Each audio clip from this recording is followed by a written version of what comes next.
오늘의 말씀은 창세기 50장 24절에서 25절 말씀입니다.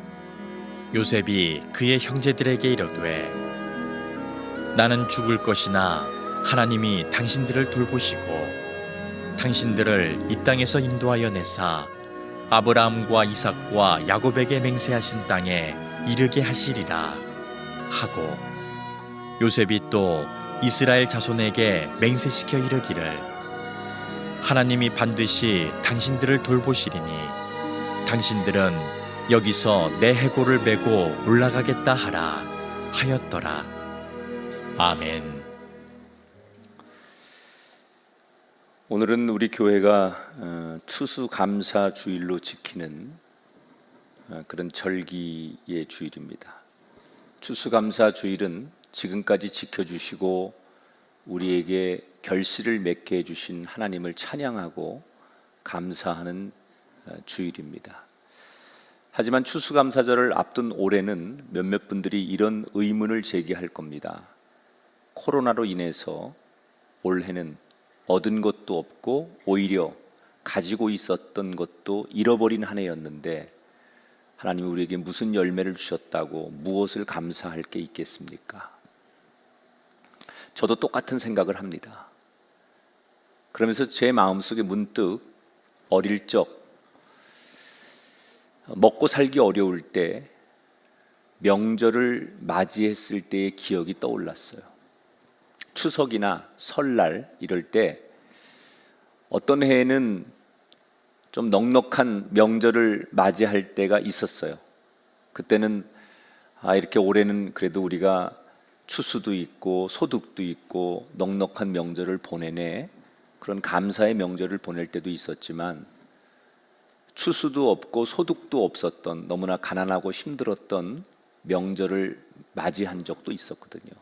근데 생각해 보면 그래도 명절은 명절이기에 힘들어도 가족들이 모여서 서로 위로하고 또 격려하고 좀 나아질 거야, 그리고 희망을 얘기하는 명절을 보냈던 그런 기억들이 떠올랐습니다.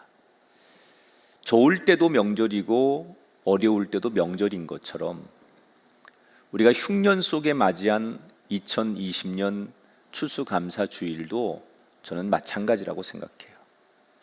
우리가 모여서 감사할 게 없다고 해서 추수감사절 무슨 감사주일이야 이렇게 한탄하는 그런 인생이 아니라 오히려 서로를 격려하고 그리고 다시 좋은 날을 하나님이 주실 것을 기대하고 희망을 가슴에 품는 그런 감사의 날이 되시기를 축복합니다.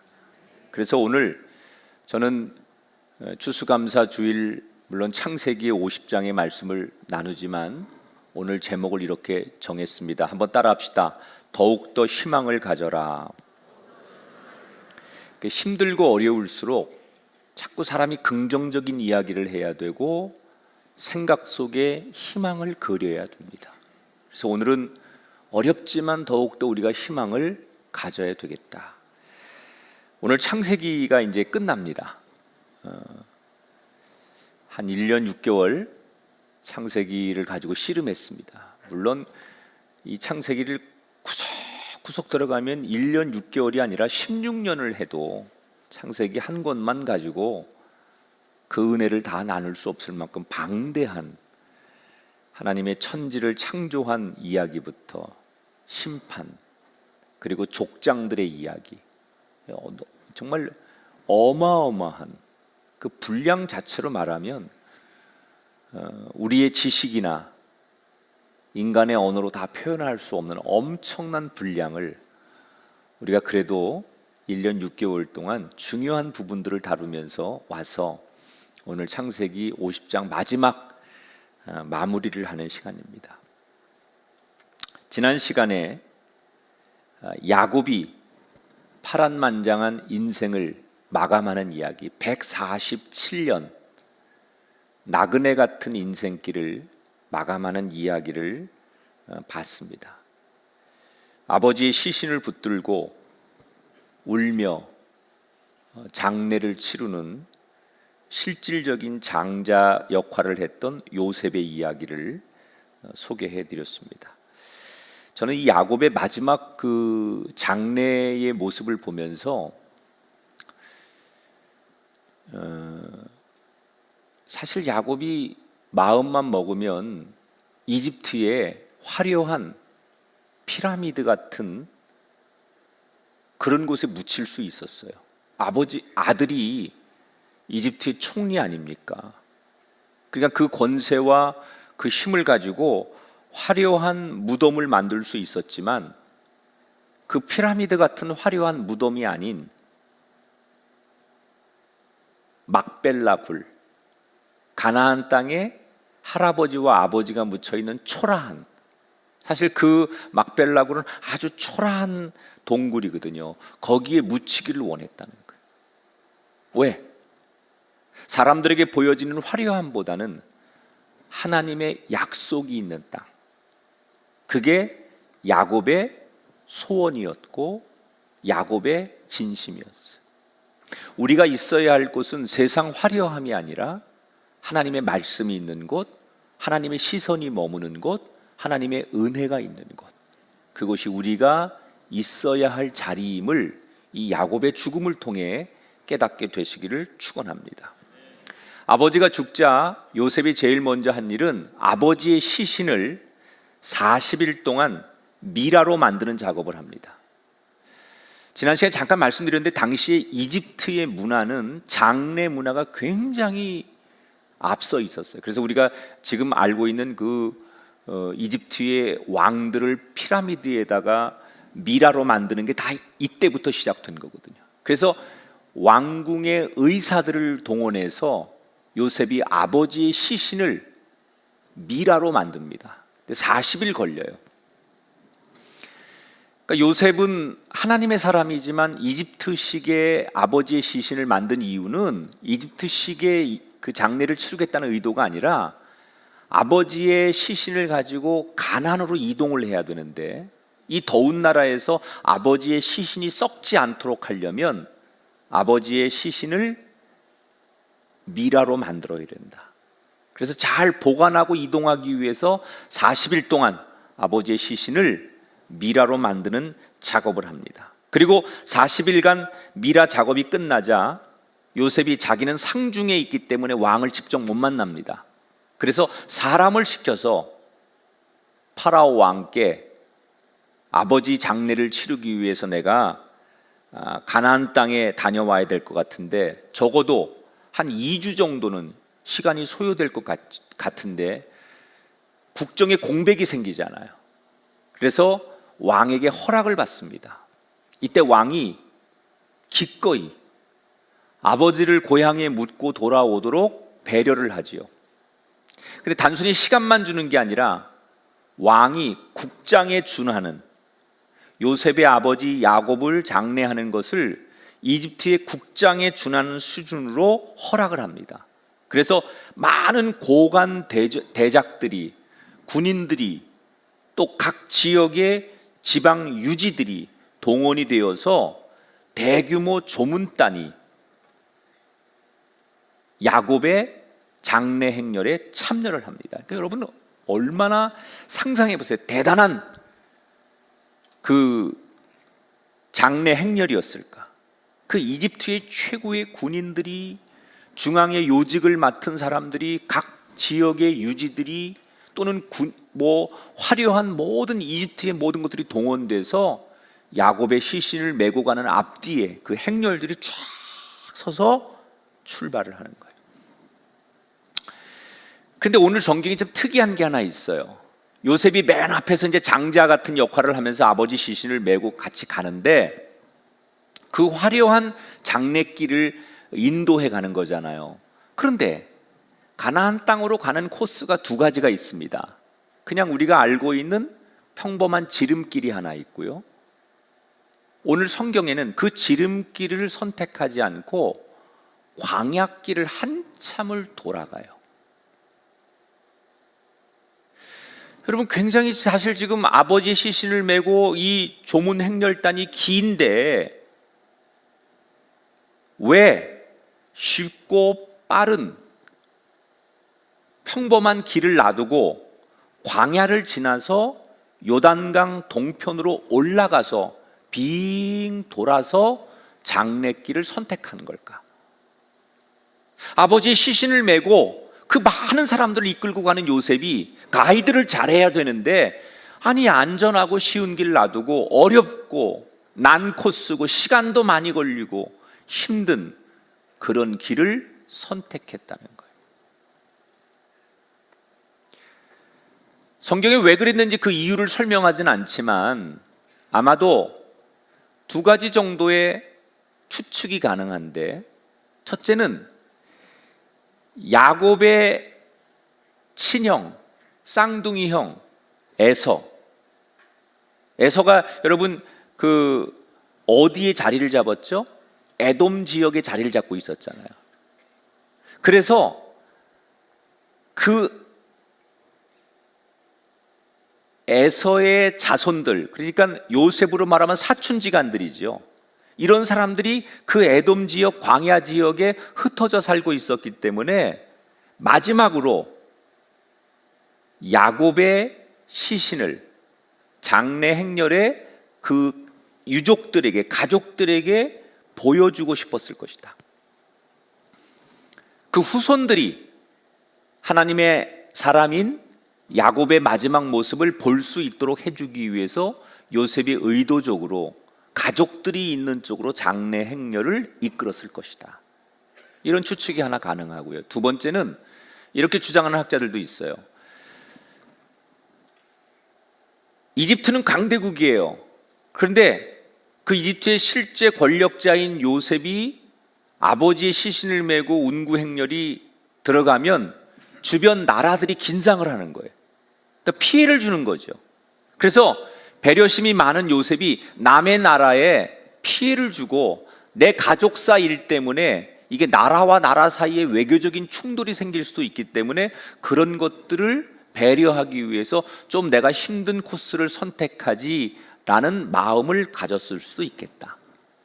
어느 게 정확한지 모르지만 대략 한 두 가지 정도를 학자들은 그냥 이렇게 그랬을 것이다 라고 우리가 추측하고 연구를 해요.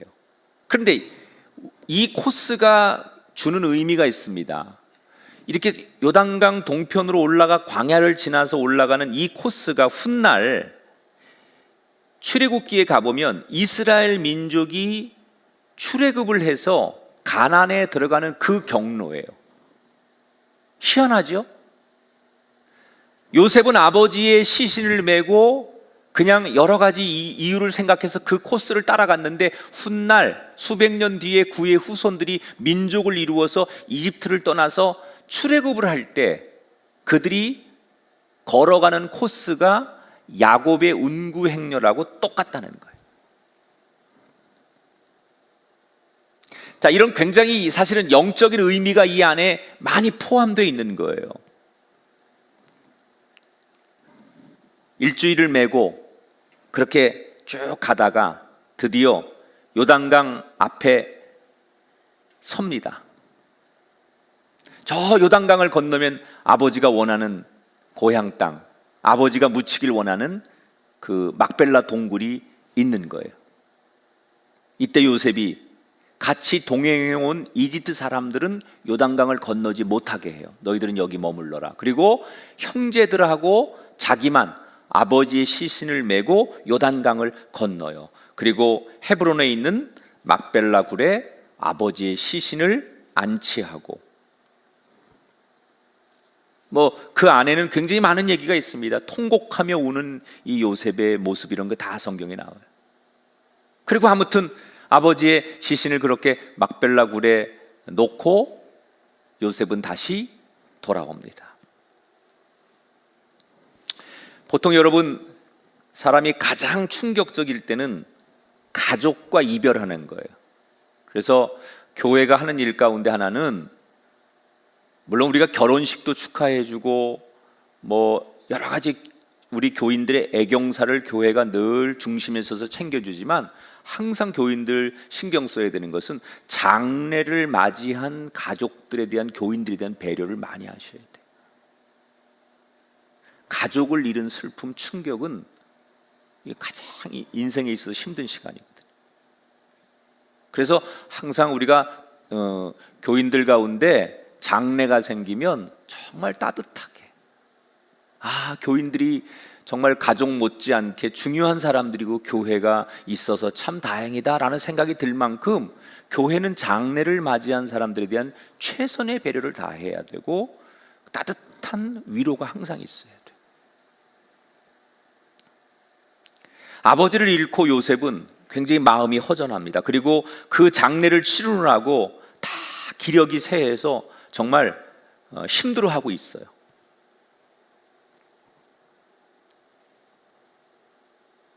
그런데 그렇게 장례를 치르고 어찌 보면 힘들어하고 있는 요셉에게 그를 더 힘들게 하는 사건 하나가 벌어집니다.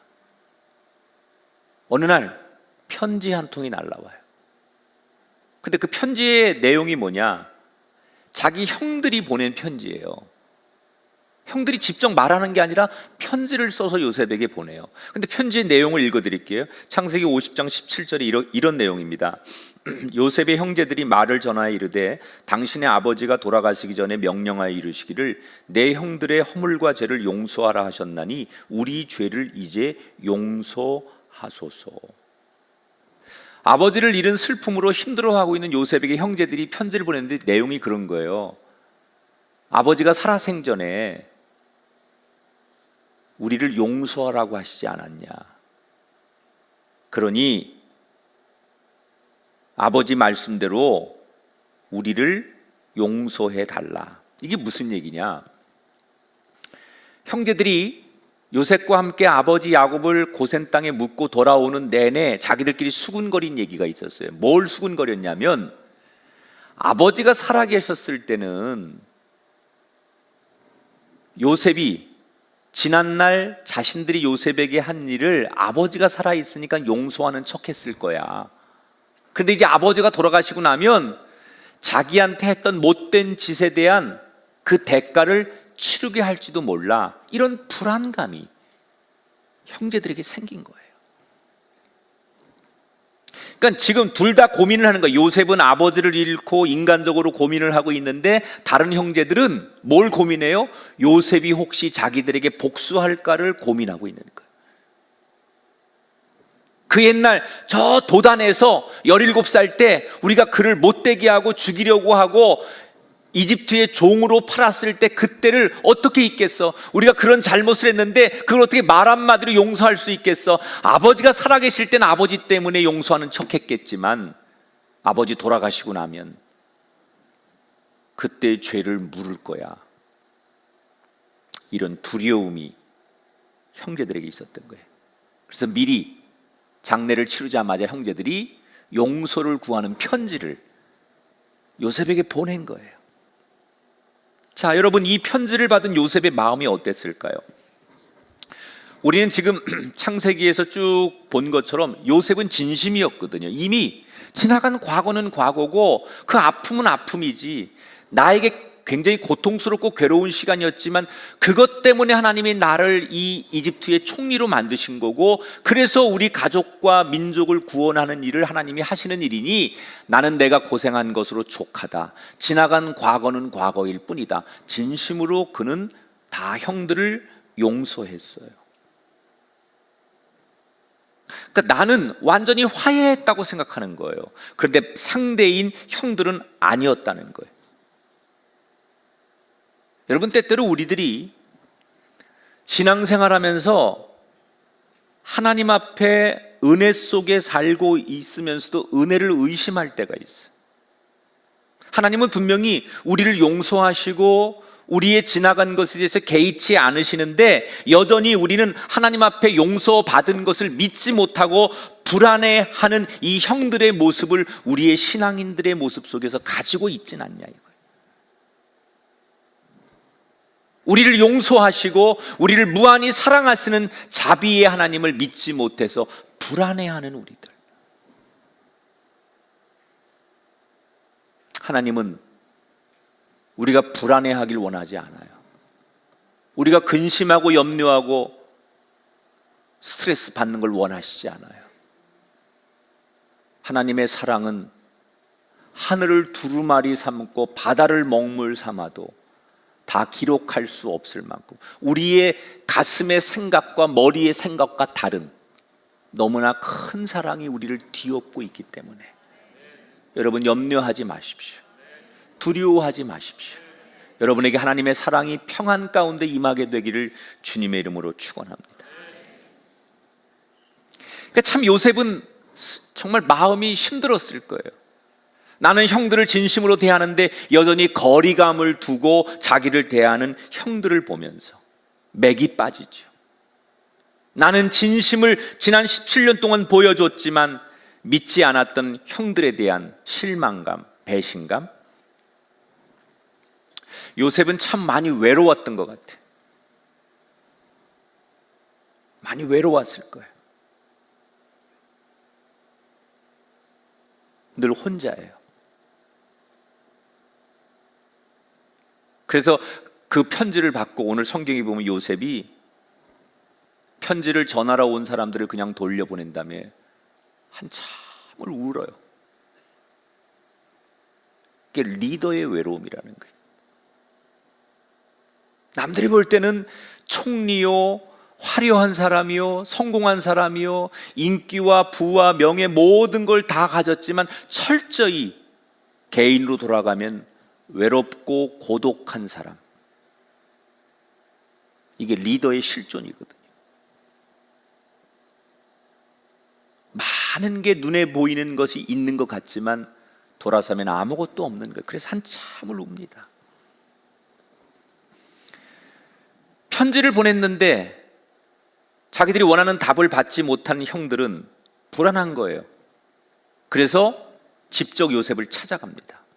그리고는 납작 엎드리죠. 동생님, 아니 총리님, 저희를 종으로 삼아도 좋으니 제발 살려만 주십시오. 이 요셉의 의도와는 다른 이상한 방향으로 형제들과의 관계가 꼬이기 시작하는 거예요. 그러면서 형들이 막 우는 거예요. 벌벌 떨면서 제발 우리를 종으로 삼아도 좋으니 우리의 죄를 용서해 주십시오. 그리고 동생 앞에 엎드려서 눈물로 호소를 합니다. 저는 이 형들이 제일 잘한 일이 이 장면이라고 생각해요. 동생 앞에 가서 납작 엎드렸다는 거예요. 여러분, 우리가 하나님을 믿으면서 평생 제일 잘해야 될 일 가운데 하나가 뭔 줄 알아요? 하나님 앞에 날마다 납작 엎드리는 일을 하셔야 돼요. 교회 올 때마다 여러분 풍년이 들고 사업이 잘 되고 걱정 근심이 없을 때라도 하나님 앞에 예배에 오셔서 늘 하나님 앞에 이 형들처럼 엎드리는 사람이 되시기 바랍니다. 여러분, 우리가 은혜 받고 축복받을 때는 엎드릴 때예요. 하나님 앞에 엎드려서 하나님, 내가 죄인임을 고백하고 하나님 나를 사랑해 주심을 감사하고 하나님이 나의 모든 주인 되심을 인정하는 엎드림의 시간이 우리 인생의 가장 행복했던 시간이고, 그때가 우리를 가장 하나님 부흥하게 만드실 때예요. 보세요, 교회가 언제 부흥됐어요? 엎드릴 때 부흥됐어요. 기독교가 언제 존재감을 드러냈어요? 엎드릴 때 드러냈어요. 천막 치고 초가 산간에서 예배드리고 들판에서 예배드리며 그저 하나님 한 분을 향하여 엎드려 통곡하고 울부짖고 기도하고 찬송할 때, 그때 하나님은 우리의 존재감을 드러내세요. 화려한 건물, 대단한 교회, 자신의 인기, 자신의 존재감을 세상 사람들 앞에 드러낼 때 하나님 우리를 기뻐하지 않아요. 작은 종이 되고 작은 죄인이 되어 하나님 앞에 엎드릴 때, 그때 하나님 우리를 가장 기뻐하셨어요. 우리가 가장 행복한 순간은 엎드릴 때예요. 전 지금도 제 신앙생활에 가장 행복했던 순간을 꼽으라고 하면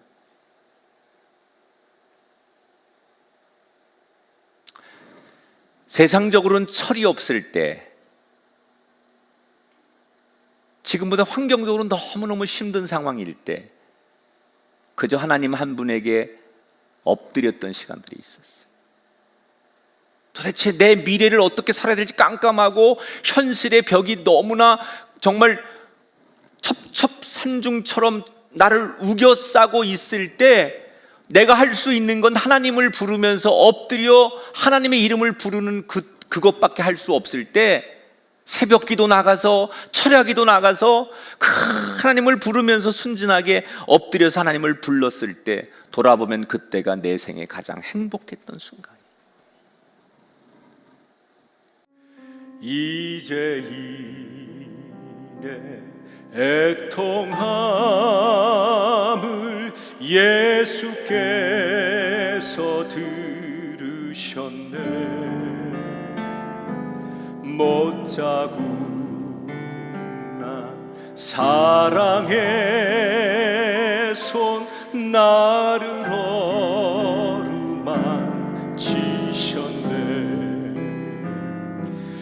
내 주여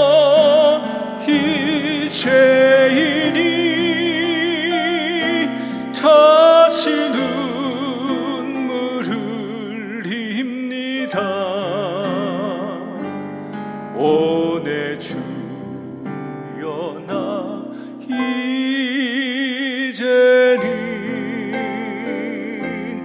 아무 걱정 없습니다.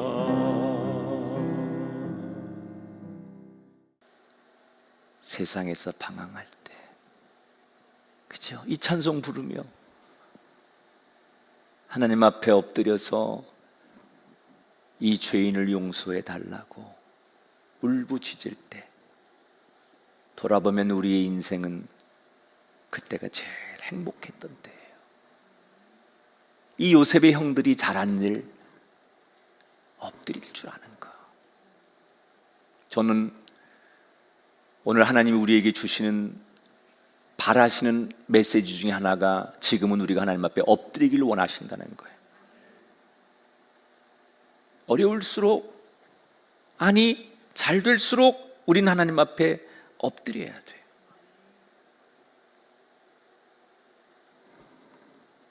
그 형들을 바라보면서 요셉은 많은 생각이 들었을 거예요. 자기를 진정한 가족으로 보지 않는 형들, 내가 준 사랑만큼 진심이 통하지 않는 상대를 보면서 안 되는구나, 안 되는 인간들은 안 되는구나, 이런 실망감을 가질 수 있는 상황들. 그런데 이때 요셉이 형들에게 놀라운 모습을 보여주죠. 19절 20절에 보니까 두려워하지 마소서, 당신들은 나를 해하려 하였으나 하나님은 그것을 선으로 바꾸사 오늘과 같이 많은 백성의 생명을 구원하게 하시려 하셨나니. 자, 여기서 저는 하나님이 당신들이 나에게 악행을 저질렀지만 그것을 선으로 바꾸셨습니다. 여러분, 이 세상에 악을 선으로 바꿀 수 있는 일을 하는 분은 하나님밖에 없어요. 인간은 악행을 저지르고, 인간은 죄를 저지르고, 인간은 사람을 죽이고, 인간은 사람을 모략합니다. 그러나 그것을 선으로 바꿀 수 있는 건 대통령도 못합니다. 법조인도 못합니다. 악을 선으로 바꿀 수 있는 분은 오직 하나님 한 분밖에 없어요. 어느 누가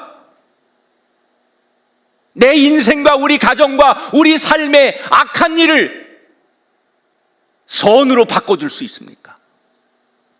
누가 그 일을 할 수 있어요? 이 세상 역사에 악을 선으로 바꾼 존재는 아무도 없습니다. 그 일을 하실 수 있는 분은 오직 한 분, 하나님밖에 없어요.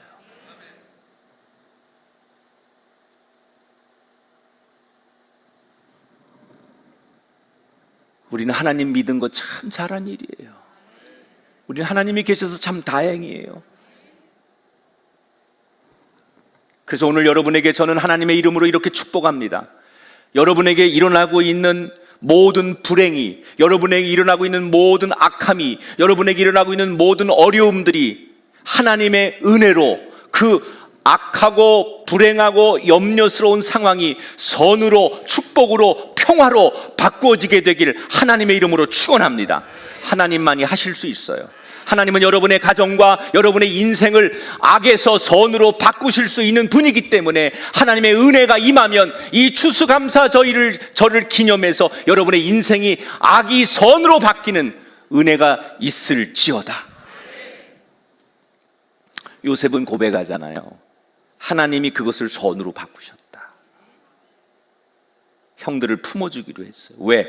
형들이 좋아서가 아니에요. 인간적인 마음으로는 섭섭하고 용서가 안 돼요. 그런데 하나님이 감동을 주시는 거예요.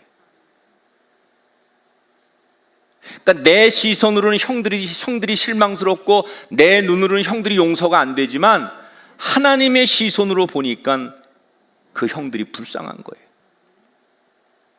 하나님의 시선으로 보니까 그 형들을 품을 수밖에 없는 거예요. 인간적인 마음으로는 도저히 함께 갈 수 없는 형들을 내치는 게 맞지만 하나님의 시선으로 보니까 그들도 사랑받아야 되고 그들도 용서받아야 되는 하나님의 백성이더라는 거예요.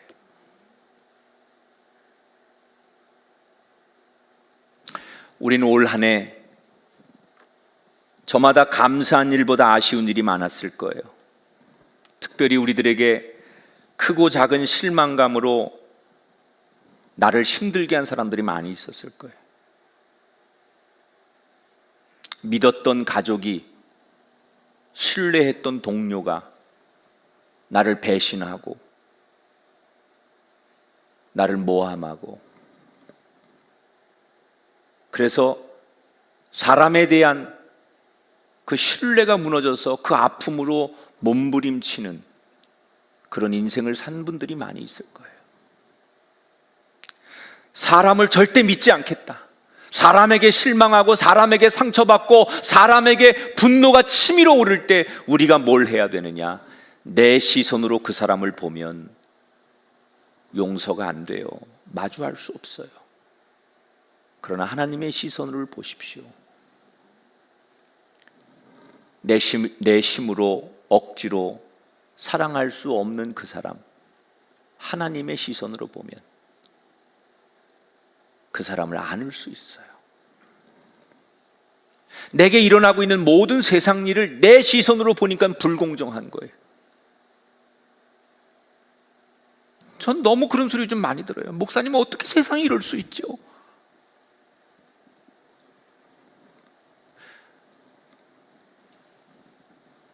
저는 강대상에서 절대 안 하려고 하는 얘기 중에 하나가 정치, 무슨 정치 얘기, 가족 얘기, 이런 걸 제가 개인적인 얘기를, 나는 공적인 말씀을 전하는 사람이니까 그런 개인적인 사적인 얘기를 안 하는 걸 제가 설교의 철칙으로 삼아요. 그래서 저는 마음속에 막 끓는 게 있어도 그냥 교인들이 왜 목사님 한마디 안 해주시냐 좀 그래도 안 하거든요. 기대하지 마세요, 저한테.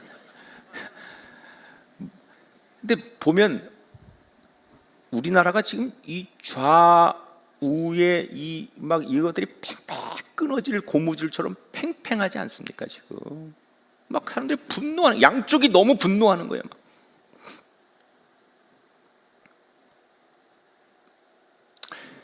근데 그걸 어떻게 그 정말 대립하고 있는 이걸 어떻게 여러분 품을 수 있을까?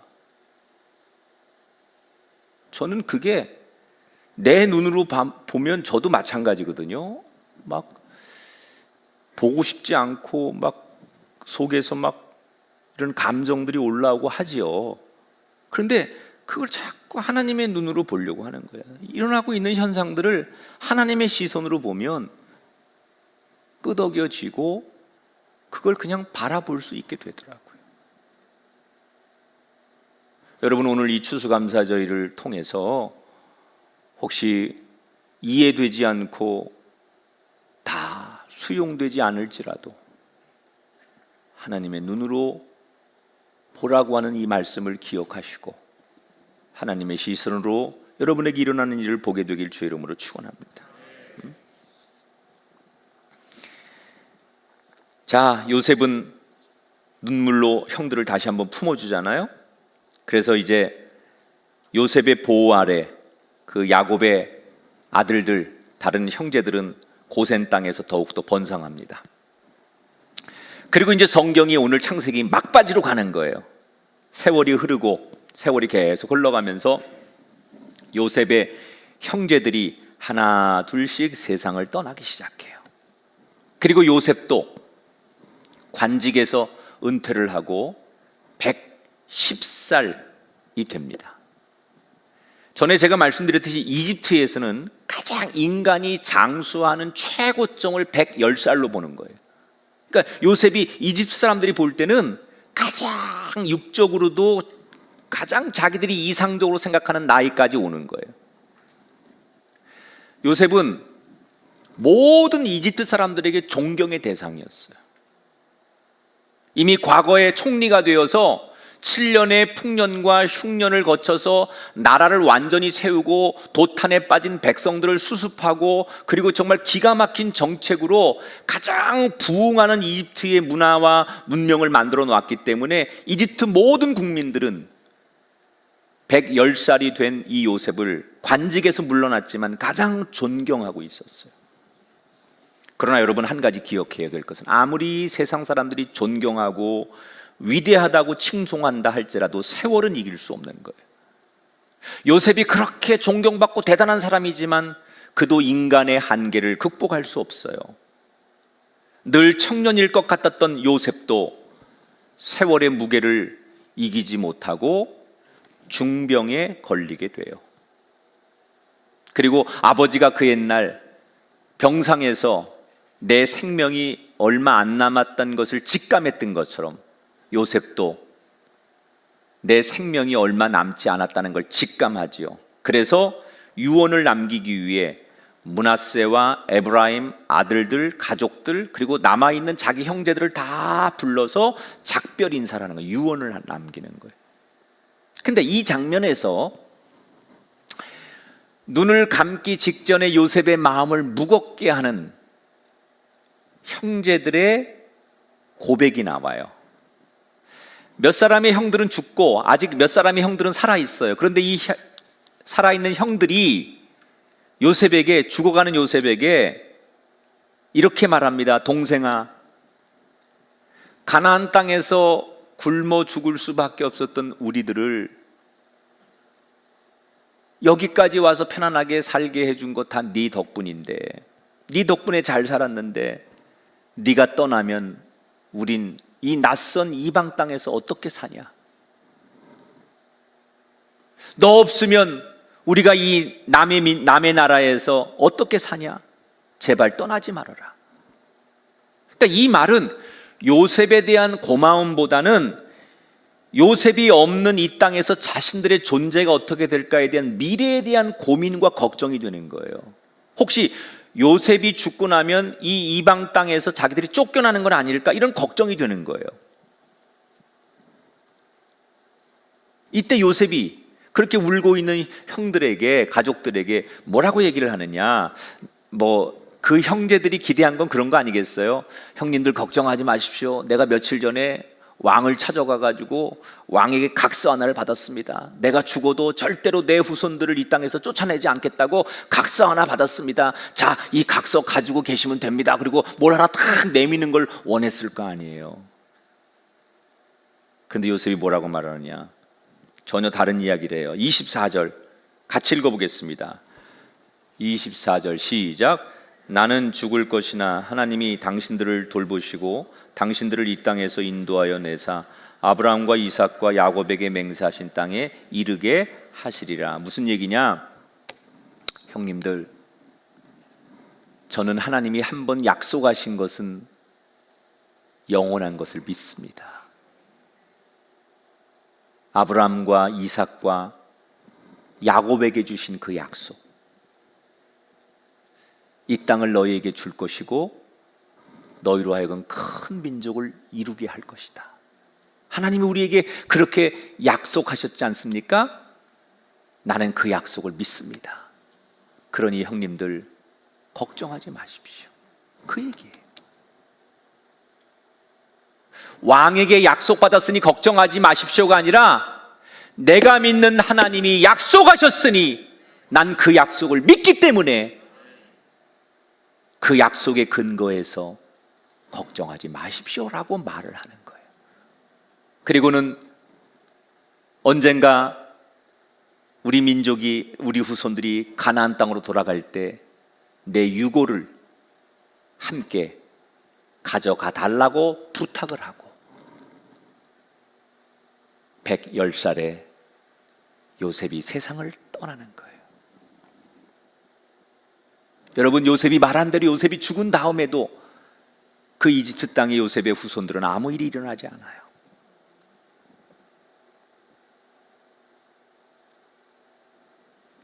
누구도 요셉의 후손들을 간섭하거나 쫓아내지 않아요.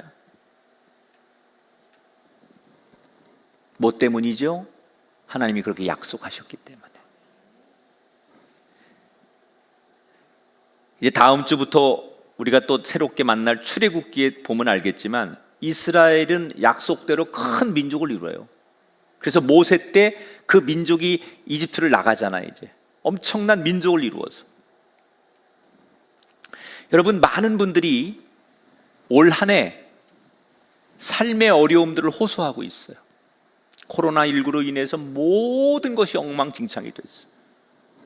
그리고 더 걱정은 앞으로 도대체 우리가 어떻게 살아야 될지, 도대체 앞으로 나아질 수 있는 건지, 모든 게 다시 원래대로 정상적으로 돌아올 수 있는지, 이런 걱정들이 너무 많아요. 다시 말하면 희망이 보이지 않기 때문에 사람들이 도대체 뭘 해야 될지 불안해하는 거예요.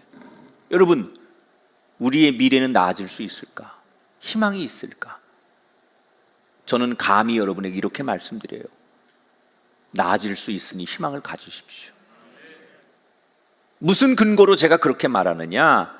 하나님이 우리에게 주신 약속이 있어요. 마태복음 28장 20절에 내가 세상 끝날까지 너희와 항상 함께 있으리라. 사도행전 16장 13절에 31절에 주 예수를 믿으라. 그리하면 너와 내 집이 구원을 얻으리라. 데살로니가 후서 3장 3절 주는 미쁘사 너희를 굳게 하시고 악한 자에게서 지켜주실 것이니라. 우리가 창세기에서 본 것처럼 하나님은 약속하면 그 약속을 반드시 지키시는 분이에요. 그래서 하나님을 우리는 신실하신 분이라고 해요. 아무리 사소한 약속이고 그 약속을 들은 사람은 잊어도 그 약속을 뱉은 하나님은 절대로 그걸 잊지 않고 반드시 지키시는 분. 성경에 하나님은 우리에게 약속하셨어요. 이 세상에 무슨 일이 일어나도, 코로나19보다 더한 일이 일어나도 나는 너를 고아처럼 버려두지 않을 것이다. 그 약속을 믿으십니까? 그 약속 여러분에게 하신 약속이에요. 여러분 자녀들에게 하신 약속이에요. 울고 있는 여러분에게 하신 약속이에요. 그 약속을 믿는다면 우리는 감히 세상 사람들이 희망을 얘기하지 못할 때 나는 희망이 있어요 라고 얘기할 수 있는 거예요. 그러니 여러분, 오늘 이 어려운 현실을 바라보며 푸념하고 걱정하지 마십시오. 돈과 인맥에 의지해서 미래의 대책을 세우려고 하지 마십시오. 하나님께서 우리에게 주신 약속을 기대하고 신뢰하면 새로운 희망을 꿈꿔도 됩니다. 오늘 그런 추수감사 주일이 되시기를 주님의 이름으로 축원합니다. 사실 이 창세기는 해피엔딩으로 끝난다고 사람들 말하지만 저는 그렇게 보지 않아요. 해피엔딩이 아니에요. 마지막 50장에 지금 여러분에게 오늘 설명해드린 사람들의 불화와 염려의 지배를 받고 있어요. 그러나 한 사람, 요셉이 끝까지 희망을 버리지 않았기 때문에 그 요셉으로 인해서 불안과 염려와 이런 지배를 받는 인생들이 평화를 주는 거예요. 이 땅에 예수 믿는 사람이 많이 없다고 해서 세상이 타락하는 게 아니에요. 요셉 같은 한 사람이 필요한 거예요. 그래서 여러분 가정에 한 사람이 중요해요. 요셉 같은 한 사람만 있으면 너와 내 집이 구원을 얻으리라. 회사에 요셉 같은 한 사람만 있으면 그 공동체는 쓰러지지 않아요.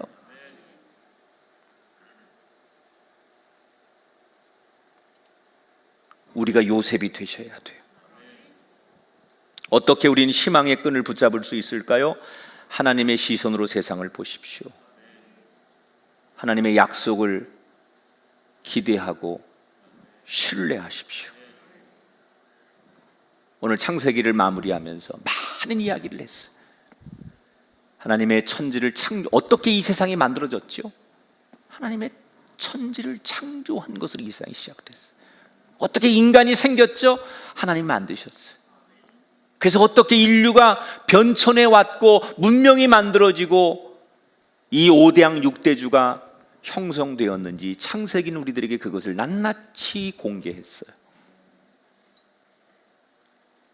그러나 오늘 이 창세기를 통해서 우리가 잊지 말아야 될 게 있어요. 그런 사건, 여러 가지의 이야기들, 이것보다 더 중요한 게 있어요. 하나님의 변함없는 사랑이라는 거예요. 이 창세기는 우리들에게 그걸 얘기하고 싶은 거예요. 수없는 역사 이야기를 바라보는 관점이 아니라 하나님의 변함없는 사랑의 이야기. 인간을 긍휼히 여기시고 늘 용서하시고 구원의 역사를 이루시는 사랑의 하나님. 그 하나님이 내 아버지, 나의 아버지. 그래서 감사해야 돼. 하나님이 내 아버지니까 얼마나 감사해. 오늘 이 추수감사 주일, 그래도 감사, 그래서 감사. 여러분에게 이 창세기의 감동, 창세기가 주는 찬란한 기가 막힌 꿈틀거리는 하나님의 살아계심이 영원토록 함께 하시기를 주님의 이름으로 축원합니다. 두 손 가슴 얹고 기도합니다. 하나님, Thanksgiving Day 추수감사 주일, 하나님의 사랑에 감사하는 기독교의 가장 근본적인 정신을 담은 이 절기, 다시 한번 하나님 앞에 어려울 때 감사의 본질을 되찾게 하시고 이 땅의 모든 악을 손으로 바꿀 수 있는 분이 하나님 한 분뿐임을 기억하며 그 하나님이 나의 아버지이심을 감사하는 우리가 되게 해 주옵소서.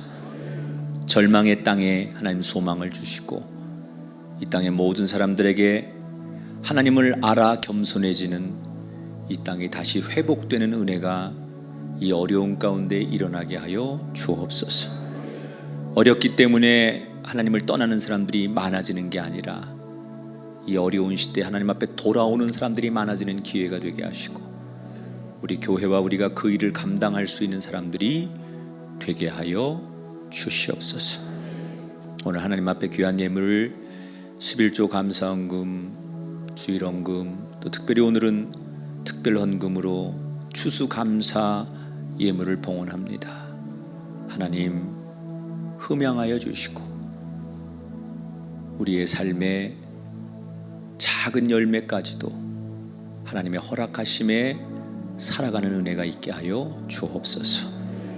병상에 누워있고 교회에 올 수 없는 안타까운 모든 이들에게 주의 평안을 주시고 특별히 선교하는 선교지의 선교사님들과 그 삶의 현장에 하나님 오늘도 역사하여 주옵소서. 이제는 우리 주 예수 그리스도의 은혜와 하나님 아버지의 극진하신 사랑하심과 성령님의 감화, 감동, 역사하심이 우리 가운데 영원토록 함께 하기를 축원하옵나이다. 아멘.